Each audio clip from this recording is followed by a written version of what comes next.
नमस्कार. देशदूतची टीम आज आली आहे मालेगावात आणि निळगव्हाण या गावामध्ये आम्ही आहोत. या शिवारात आम्हाला एक छानसं छोटंसं असं एक शेल्टर असं दिसलं आणि थोडीशी चौकशी जेव्हा आम्ही केली तेव्हा आमच्या लक्षात आलं की इथे एक अतिशय स्तुत्य सामाजिक उपक्रम चालू आहे आणि तो म्हणजे जे आपल्या वडीलधारे आहेत, वृद्ध आहेत, त्या वृद्धांना जे निराधार आहेत त्यांना सांभाळण्याचा उपक्रम इथे करतायत. ज्यांनी हा उपक्रम सुरू केलाय आणि जी संस्था हे राबवतेय त्यांच्याकडनं आपण जाणून घेऊयात की नेमकं इथे होतंय काय. ताई नमस्कार. नमस्ते. तुमचं नाव सांगा. मी कविता कासलीवाल, तशी मी ॲक्युप्रेशर थेरपिस्ट आहे आणि त्यासोबत समाजकार्यही करते. ही आनंद मंगल बहुउद्देशीय संस्था आहे. त्यामध्ये त्याच्याच प्लॅटफॉर्म खाली हे आनंद मंगल सुखाश्रम ओल्ड एज होम आम्ही हा उपक्रम चालवताय. बरोबर. तुम्ही आधी म्हणालात की ही तुम्ही संस्था सुरू केली तेव्हा दिव्यांग मुलांसाठी तुम्ही काही काम करत होता. बरोबर. तर ते काय काम होतं? ऍक्च्युअली ती त्यांना ना आपल्या समाजामध्ये एक असं बघितलं जातं, जेव्हा दोन मुलं उभे असतात आणि त्यातला एक दिव्यांग असतो तेव्हा आपण त्याच्याकडे बेचारा म्हणून बघतो.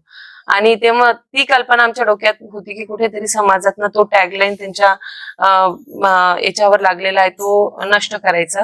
तिथे हे करायचं की तेही ते सर्व करू शकतात. जेव्हा देव जन्माला घालतो तेव्हा कुठे ना कुठे एक गोष्ट कमी असली तरी दुसरी त्याला वरचढ मिळतेच आणि ते करायचं होतं. त्याच्यामध्ये आम्ही डिस्ट्रिक्ट लेवलवर त्यांचे डान्स कॉम्पिटिशन घेतले. त्या डान्स कॉम्पिटिशन मधनं जो पैसा उभा करू शकलो आम्ही, त्यामध्ये पुष्कळ मुलांचे ऑपरेशनही केले. पण त्यानंतर जेव्हा सोसायटीमध्ये फिरत होतो ह्या सगळ्या गोष्टींना घेऊन, ही संकल्पना घेऊन, तेव्हा आम्हाला जाणवलं की समाजामध्ये तोही एक घटक आहे ज्यांना मायेची गरज आहे, ज्यांना एक छोट्याशा सुखी घरट्याची गरज आहे, ज्यांनी आपल्या आयुष्यामध्ये खूप काही केलं पण आता त्यांना ज्या गोष्टीची गरज आहे ती आपण देऊ शकतो, ती त्यांना मिळत नाहीये आणि ती आपण देऊ शकतो, तर मग आपण ते द्यायला पाहिजे. आणि कुठेतरी आयुष्यामध्ये हेही होतं की आपण काहीतरी असं करायला पाहिजे की जन्माला आलेलो आहे त्याचं सार्थक व्हायला पाहिजे, आपल्यालाही जीवनात समाधान मिळायला पाहिजे की फक्त जन्मलोय तर खाणं आणि झोपणं नाही केलं. तर त्यामधनं हे सर्व उभं राहिलेलं आहे. किती दिवस झाले तुम्हाला हे सुरू? तसं काम तर 4 वर्षापासून चाललं होतं, पण मध्ये कोरोना आला. 1 वर्ष खूप पावसाचा पण होता, त्यामुळे काम पूर्ण व्हायला थोडा वेळ लागला. तरी 1 वर्ष झाले चालून. 1 वर्ष झालं. आता किती जण आहेत तिथे? आता करंट मध्ये इथे 12 जण आले, तसे इथे 45 लोक येऊन गेलेत आतापर्यंत. हो, काही राहिले, 1 महिना राहिला निघून गेले. काहींना आम्ही काउन्सिलिंग करून, म्हणजे त्यांना जसं मुलांनी आणून सोडलंय तर मुलांचं आणि त्यांचं दोघांचं काउन्सिलिंग करून त्यांना परत घरी मुलांसोबत पाठवलंय. आता ते खूप सुखरूप आपल्या घरामध्ये राहतात. बरोबर. म्हणजे शेवटी काय असतं तर या वडीलधाऱ्यांना कुठेतरी मायेची ऊब हवी असते.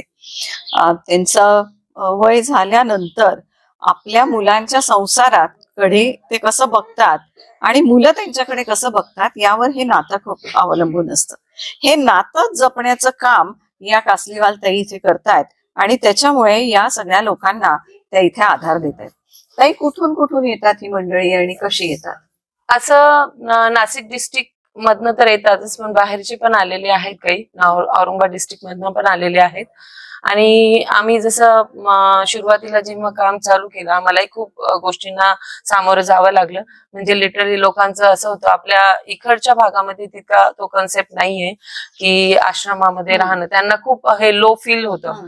पण जेव्हा आम्ही त्यांना समजवलं त्या गोष्टी, त्यांच्या जवळ जाऊन की इथे तुम्हाला तेच वातावरण भेटणार आहे जे तुम्हाला घरी भेटतं किंवा तुम्ही ते कुठेतरी मिस करत आहात, तर आम्ही प्रत्येक गावाला ग्रामपंचायतीमध्ये जाऊन त्यांना भेट दिली की आम्ही असं असं कार्य करतो. जर कोणाकडे असेल, पोलीस स्टेशन मध्ये जाऊन गेलं की तुमच्याकडे अशी केस येते जिथे तुम्हाला ठेवायची गरज असते, तर तुम्ही नक्की आमच्याशी कॉन्टॅक्ट करा, आम्ही त्यांना ठेवू.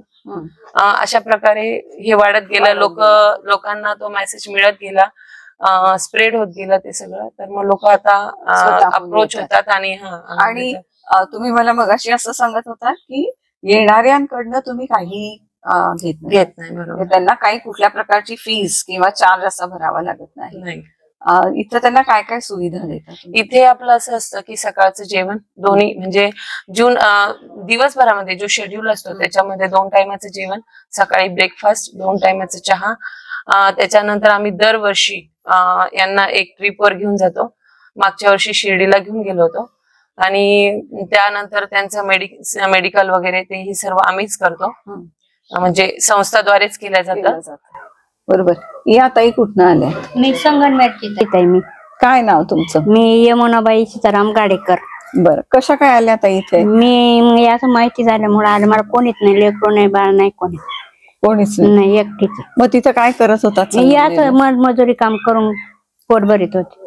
अच्छा, मग तुम्हाला कोणी माहिती दिली? माहिती पडलं ना, इथं आले मी, मग माहिती पडलं, मग इथं आले. अच्छा, म्हणजे तुम्ही शोधत शोधत शोधत म्हणजे दुसरं जोडपं होतं, त्यांचा नातेवाईक होता, त्यांनी मला सांगितलं ना, मग मी इथे आला. आता जे तुम्ही एकटा आधी जीवन जगत होतात, मोलमजुरी करून काम करत होतात, त्याच्यात आणि इथे आल्यानंतर तुमच्यामध्ये काही तुमच्या आयुष्यात बदल आहे? बदल आहे. काय बदल? मग इथं काही कष्ट नाही करावं लागत, काय नाही, सगळं व्यवस्थित भेटतं. कशाचीच काळजी नाही करावं. इथे एकदम व्यवस्थित आहे, आम्हाला काहीच कमी नाही.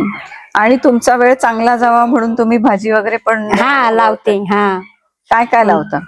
शेपू, पालक, वांगे, मिरच्या, टमाटे, भोपळे, कारले, दोडके सगळे लावतो. सगळं लावतो. मी माळीनच आहे मी बी. अच्छा, त्याच्यामुळे तुम्हाला ते आवडतं करायला. आणि तुमचा वेळही चांगला जातो. वेळ बी जातो. आणि तीच भाजी तुम्हाला खायला काम येते आम्हाला. मग आता इकत आणत काम घरचं भागून जातं सगळं. शब्द ऐका त्यांचा, आमचं घरचं भागून जातं. म्हणजे कुठेतरी त्यांना इतकं चांगलं वाटतंय की त्यांना हे निवास त्यांचं घर वाटतंय. ताई, यांनी जसं सांगितलं की आम्ही इथे भाजीपाला वगैरे पण करतो, तर त्याचसोबत आम्ही इथे दिवाळीच्या ज्या पिरियड्स मध्ये तेव्हा आम्ही इथे वॅक्स पासून मेणबत्त्या बनवतो. त्याच्यानंतर जे मातीचे दिवे, त्याला कलर डेकोरेशन करून ही मार्केटमध्ये त्याचं मार्केटिंग करतो. आणि त्यामधनं आलेला जो फंड आहे, जसं मी तुम्हाला म्हटलं होतं शिर्डीला आम्ही नेलं होतं त्यांना, तर त्या आलेल्या फंड मध्येच आम्ही ट्रिप करतो. क्या बात आहे. पण जसं मी मगाशी म्हटलं की यांना कुठेतरी इथे घर वाटतंय की हे आमचं घर आहे, तर हे फिलिंग क्रिएट करायला तुम्हाला त्यांच्याशी एक बॉन्ड तयार करावा लागतो. तुम्हाला त्यांना समजून घ्यायला लागतं, कारण की वृद्ध वयाचे सुद्धा आपापले काहीतरी इश्यूज असतात. कोण आजारी असतं, कोणाची मानसिक स्थिती थोडीशी ढळमळलेली असते. अशा याच्यात यांचा कसा सांभाळ करावा लागतो? नक्कीच, कधी मला त्यांची आई व्हावं लागतं, कधी त्यांची ओरडणारी मुलगी व्हावं लागतं, कधी त्यांचे भांडणं झाल्यानंतर जसं आपण म्हणतो ना, जेव्हा 2 मुलीचे भांडणं होतात तेव्हा आई कशी कडक होते, तशीही आई मला व्हावं लागतं. म्हणजे खूप वेळेस असं होतं की मला एक जणाला ह्या रूम मध्ये घेऊन बसावं लागतं, एकाला ह्या रूम मध्ये घेऊन बसावं लागतं. आणि मी 15 दिवसामध्ये एक वेळेस इथे येते, सर्वांना घेऊन बसते, त्यांचे काय प्रॉब्लेम्स आहेत, काय नाही आहे, कोणाला कोणाचा इश्यू आहे, कारण जिथे तर असं सर्व त्यांना आम्ही घेऊन बसतो, त्यांचे जे प्रॉब्लेम्स आहेत ते ऐकतो. त्याच्यानंतर त्यांच्या आणखीन आपण याच्यामध्ये काय करू शकतो तेही त्यांच्याकडनं ऐकून घेतो. असं ते ऍडवाइस करतात आपल्याला, नाही आपण हे करू शकतो, ते करू शकतो.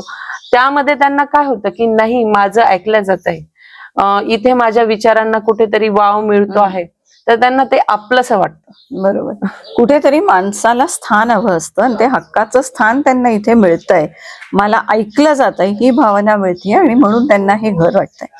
ही खरोखरच एक कौतुकास्पद हा उपक्रम आहे की जिथे घर नसलेल्यांना, निराधार झालेल्यांना एक घर आणि घरपण मिळवून देणं. आणि हे काम कासलीवाल ताई आणि त्यांच्याबरोबर त्यांचे मिस्टर कासलीवाल, सुनील कासलीवाल आणि ऍडव्होकेट शिशिर हिरे, जे मुंबई हायकोर्टचे सरकारी वकील आहेत, आम्ही तिघांनी मिळूनच, म्हणजे आता प्रयत्न तर तिघांचा आहे, याच्यात 11 जण आहेत ट्रस्टवर, सर्वच काम करतात आपल्या आपल्या परीने, पण सक्रिय असा जो सहभाग आहे तो डे टू डे मध्ये तुम्हीच बघताय. बरोबर आहे. बरोबर. एक सध्या तरी छोटा असलेला, पण मला दिसतंय की याची व्याप्ती खूप मोठी होऊ शकते. गावानी यांना जागा दिलेली आहे, या जागेमध्ये हे तुम्हाला दिसतात या खोल्या बांधून तिथं त्यांना निवासाची सोय, म्हणजे प्रत्येकाला एक पलंग, गादी, एक छोटस कपाट आणि त्याच्याबरोबर लाईट, पाणी, इथं खाणं, त्यांचं स्वयंपाकघर, अशी सगळी चांगली सोय यांना इथे उपलब्ध करून दिलेली आहे. त्यांना चांगलं खायला मिळावं म्हणून इथल्या इथे पिकलेल्या भाज्या सुद्धा त्यांच्यापर्यंत पोहोचतायत. त्यांचं मन मोकळं व्हावं म्हणून ताई स्वतः येऊन त्यांच्याशी गप्पा मारतायत. वेगवेगळ्या वेळेला वेगवेगळे रोल्स निभवत त्या या सगळ्या लोकांबरोबर इंटरॅक्शन करतायत.